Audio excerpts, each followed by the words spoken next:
Kelihatan nggak paparannya? Kelihatan, Pak. Kelihatan, Pak. Oke, tutup mikrofon masing-masing. Jadi kita lanjutkan. Nah,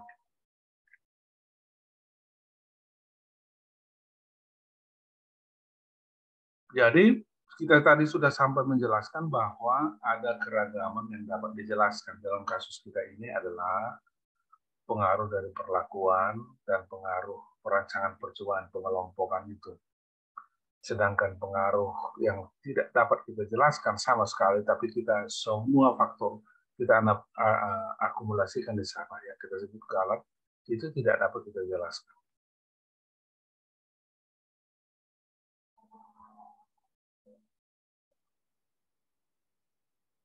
Nah, secara matematik, keragaman yang dapat dijelaskan dapat dibandingkan dengan keragaman yang tidak dapat dijelaskan. Jadi keragaman karena pengaruh perlakuan dibagi dengan keragaman karena pengaruh galat itu dapat dilakukan. Dapat dibagikan, memperoleh angka.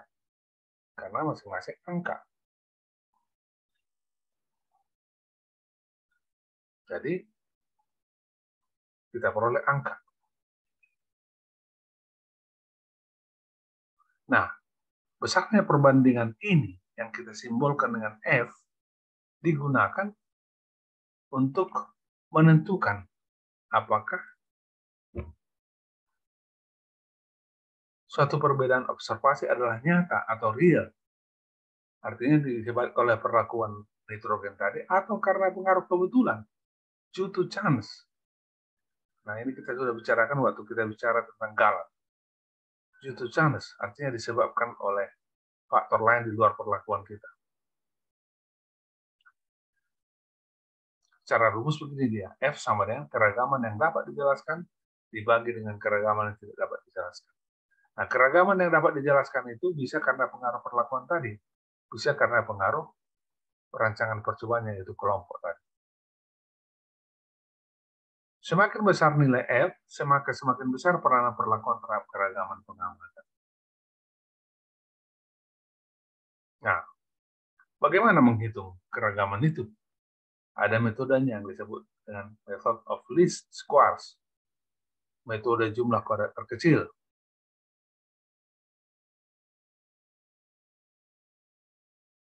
Kita menghitung jumlah kuadrat, sum of square.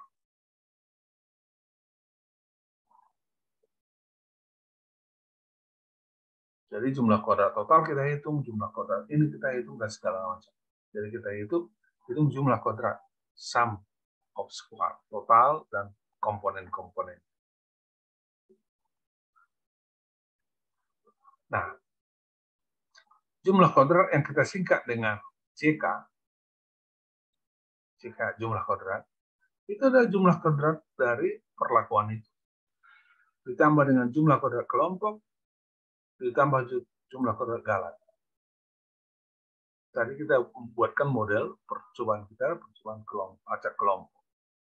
Atau kalau disingkat, total itu singkatannya T, jadi jika T sama dengan jika P perlakuan, tambah jika K itu kelompok, Y itu adalah galat. Jadi jumlah kuadrat total itu adalah jumlah dari kuadrat dari setiap sumber keragaman itu, yaitu perlakuan, kelompok, dan galat. Lalu jumlah kuadrat itu dibagi dengan derajat bebasnya.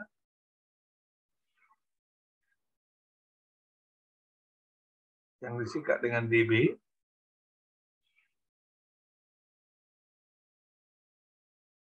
Diperolehlah ragam.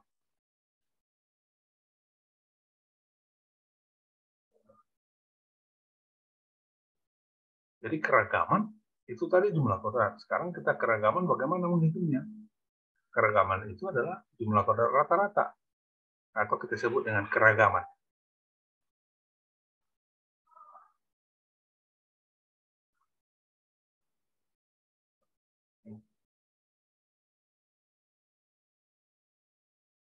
Disebut juga ragam.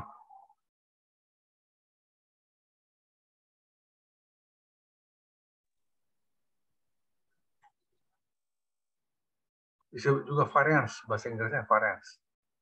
Disebut juga kuadrat tengah atau rataan kuadrat, disingkat dengan RK, mean of square. Inilah ragam. Jadi jumlah kuadrat itu dibagi dengan derajat bebasnya disebut ragam. Atau di bahasa Indonesia kan juga variance. Ya. Ini makanya ini adalah analysis of variance.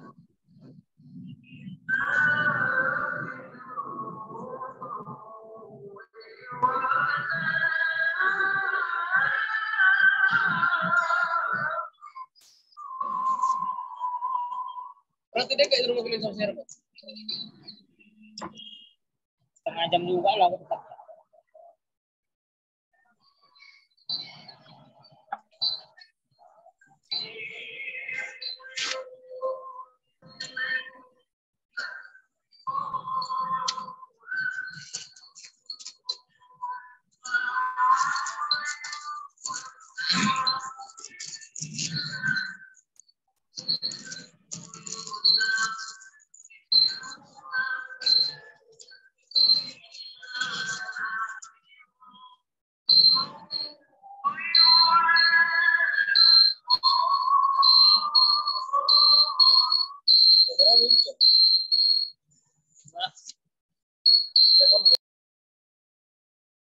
Oke.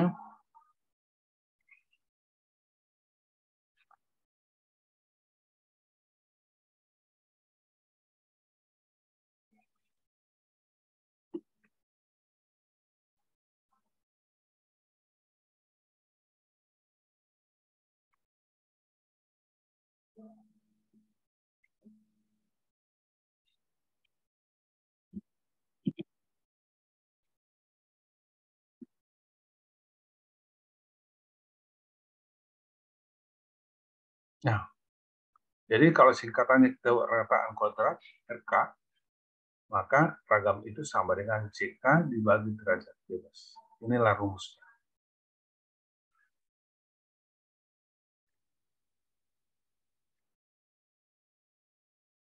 Sedangkan F itu adalah ragam tadi, keragaman yang dapat dijelaskan dibagi dengan keragaman yang tidak dapat dijelaskan. Jadi RK dibagi keragaman yang dapat dijelaskan, yang tidak dapat dijelaskan. Keragaman yang tidak dapat dijelaskan kita sebut tadi galat, ragam galat. Jadi F itu adalah perbandingan dari keragaman yang dapat dijelaskan dengan keragaman yang tidak dapat dijelaskan. Nah, penguraian dari keragaman inilah yang sangat penting dalam sebuah percobaan. Sehingga kita dapat menentukan sekali lagi, oh pengaruh perlakuan nyata, oh pengaruh perlakuan tidak nyata. Nah, penguraian daripada keragaman ini disebut juga sidik ragam, ya, sidik ragam. Dalam bahasa Inggrisnya adalah analysis of variance. Kalau di bahasa Inggris disingkat dengan ANOVA.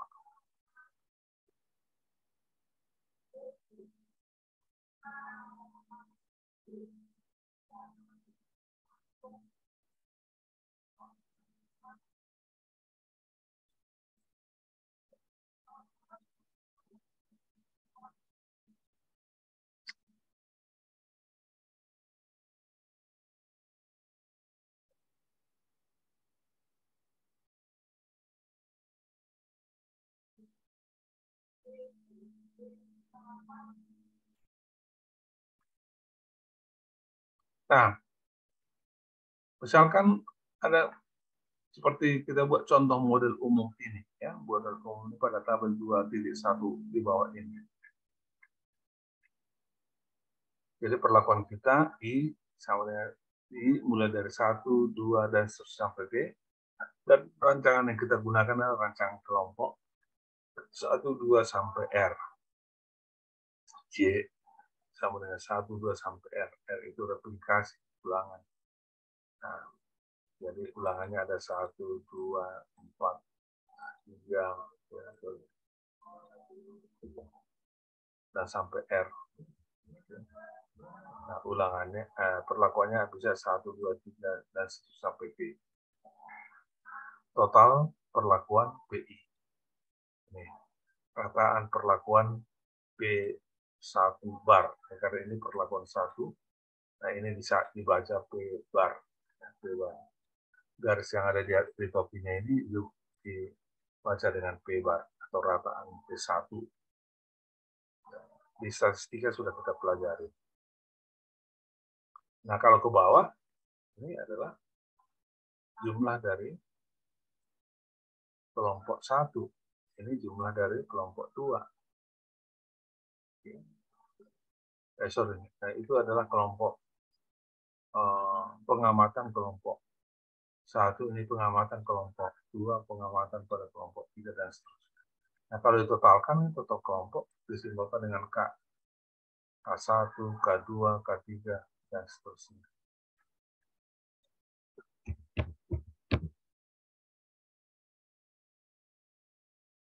Rataan kelompok, ya, kabar 1, kabar 2, kabar 3,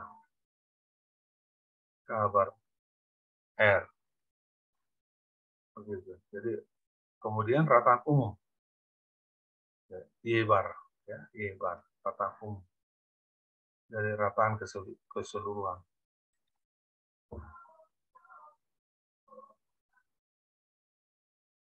Jadi sekali lagi, P yang ada garis di atasnya dibaca dengan P bar. Atau rata-rata P. Kalau dia 1, berarti rata-rata P1, perlakuan 1. Penjelasan tentang itu semua ada di dalam buku. Ini sebabnya saya berharap kalian sudah memprintnya.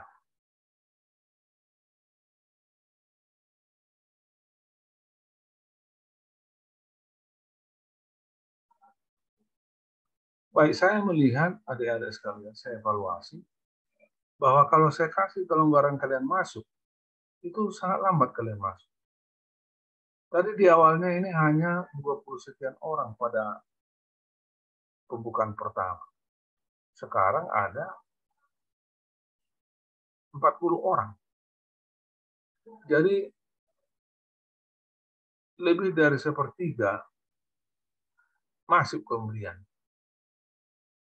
Oleh karena itu saya sedang mempertimbangkan bahwa bisa masuk ke kelas saya itu paling lama 20 menit.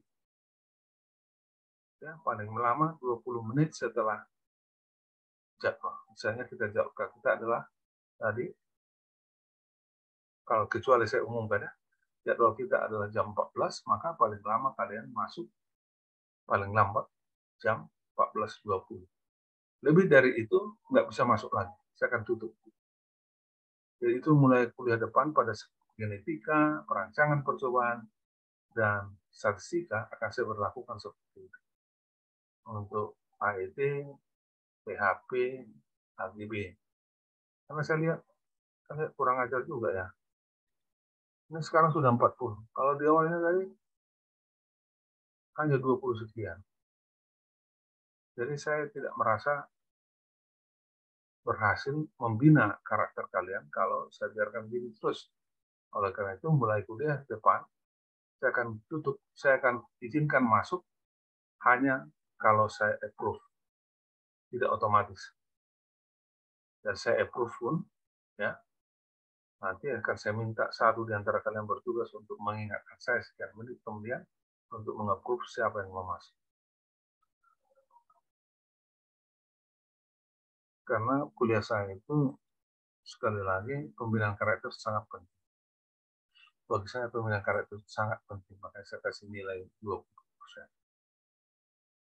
Nah, ini dia, jadi P bar, rata-rata P, Y32 tadi di atas itu nilai pengamatan pada perlakuan ketiga kelompok kedua. YTR, nilai pengamatan pada perlakuan KI kelompok KJ. Nah, kemudian G itu adalah total umum. Kita menggunakan istilah G sebagai total umum, grand total.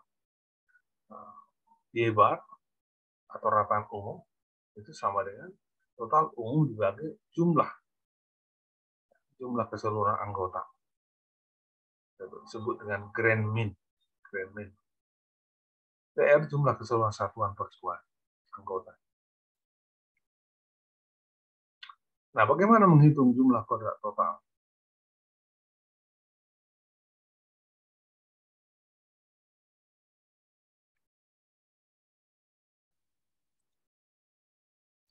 Menghitung jumlah kuadrat total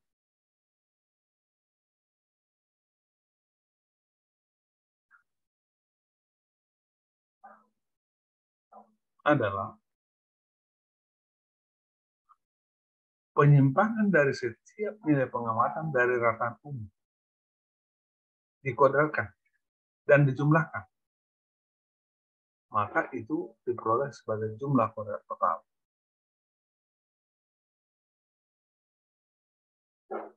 Pengkuadrat penyimpangan setiap nilai pengamatan dari rataan umum dikuadratkan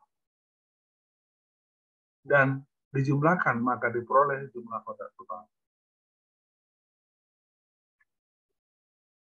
Jadi kalau disimbolkan, JKT sama dengan sigma dari selisih YIJ kurang Y, ini rataan umum,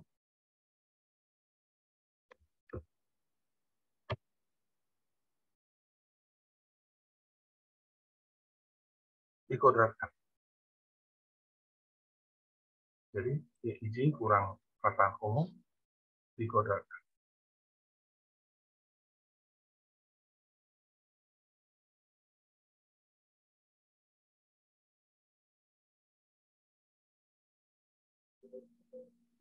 Sekali lagi, jumlah kuadrat total itu adalah penyimpangan dari setiap nilai pengamatan dari rataan umum dikuadratkan dan dijumlahkan. Itulah jumlah kuadrat. Atau kita kalau disederhanakan rumusnya menjadi sigma dari YIJ kuadrat dikurang total umum kuadrat dibagi dengan jumlah satuan percobaan T kali R.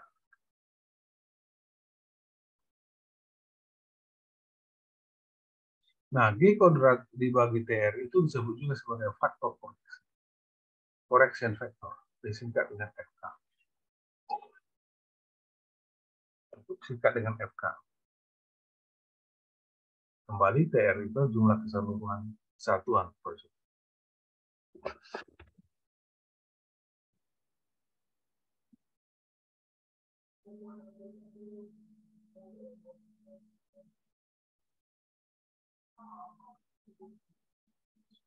Nah, bagaimana menghitung jumlah kuadrat perlakuan dan jumlah kuadrat yang disingkat dengan JKP dan rataan kuadrat perlakuan RKP? Prinsipnya sama. Prinsipnya sama. Penyimpangan setiap rataan perlakuan dari rataan umum dikuadratkan dan dijumlahkan, maka diperoleh jumlah kuadrat perlakuan. Jadi ini adalah rataan perlakuan. Ini adalah rataan umum. Nah, kalau selisihnya itu dikuadratkan, lalu dijumlahkan, maka apakah diperoleh jumlah kuadrat perlakuan JKP. Rumusnya seperti ini. Sigma P bar I dikurang P bar dikuadratkan.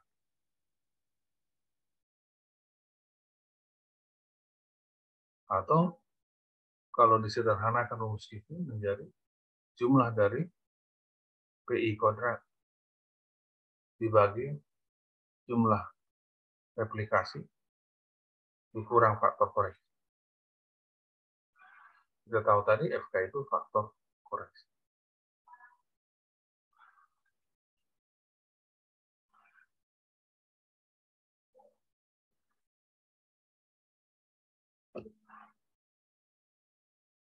Rataan kuadrat perlakuan berapa? Bagaimana menghitungnya? Yaitu jumlah kuadrat perlakuan dibagi dengan derajat bebas perlakuan.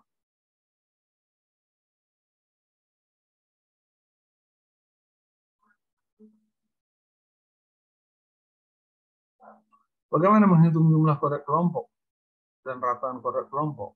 Prinsipnya sama, yaitu rataan umum, yaitu setiap rataan kelompok, selisih dari setiap rataan kelompok dengan rataan umum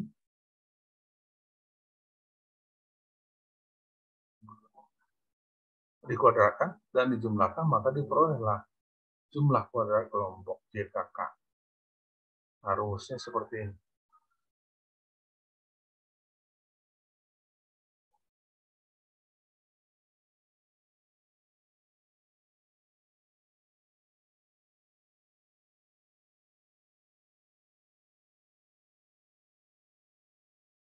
Jadi sigma dari K bar I kurang Y bar dikuadratkan, atau kalau sederhanakan, jumlah dari total kelompok, setiap kelompok dikuadratkan dibagi dengan taraf perlakuan dikurangi faktor korektif.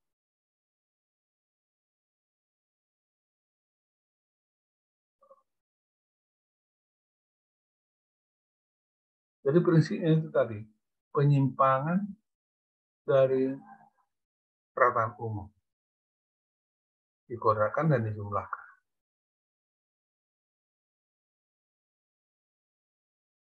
Nah, kalau itu perlakuan, berarti rataan umum dari perlakuan itu. Rataan dari perlakuan itu dikurang dengan rataan umum dari nilai pengamatan. Kalau itu kelompok adalah rataan dari kelompok itu dikurang dengan rataan umum dikuadratkan. Jadi penyimpangan dari rataan umum. Nah, kalau disederhanakan jadi begini dia. Jumlah dari jumlah kelompok dikuadratkan dibagi T, jumlah taraf dikurang faktor korektif. RKK-nya berapa menghitungnya? Itu JKK dibagi dengan derajat lulus K. RKK artinya rataan kodrat kelompok itu sama dengan jumlah kodrat kelompok dibagi dengan derajat lulus kelompok.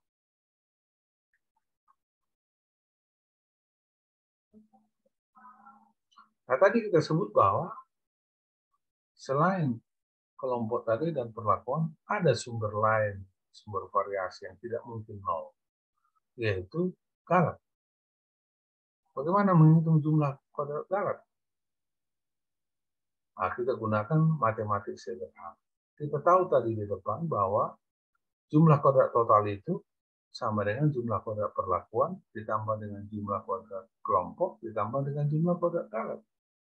Nah, dengan matematik biasa kita sudah bisa menghitung jumlah kodrat galat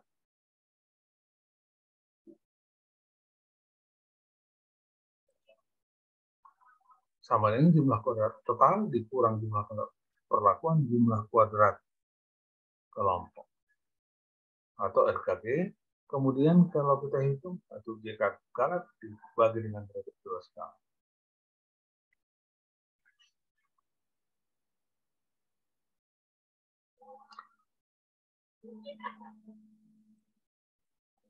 Baik, saya kira begitu dulu. Kita lanjutkan lagi nantinya. Karena nanti jam 4 aku ada kuliah lagi, jadi ini kita stop dulu ya. Ada pertanyaan sejauh ini? Buka videonya masing-masing dulu.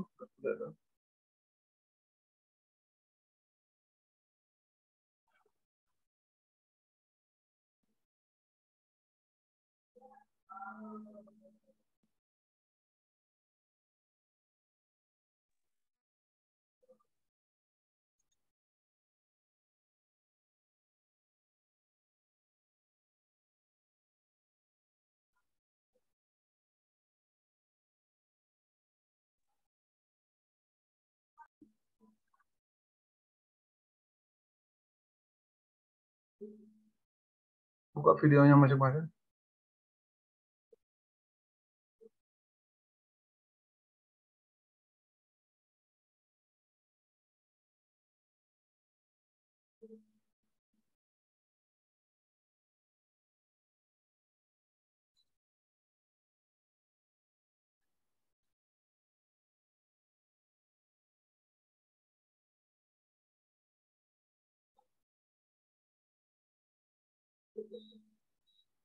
Baiklah, oke.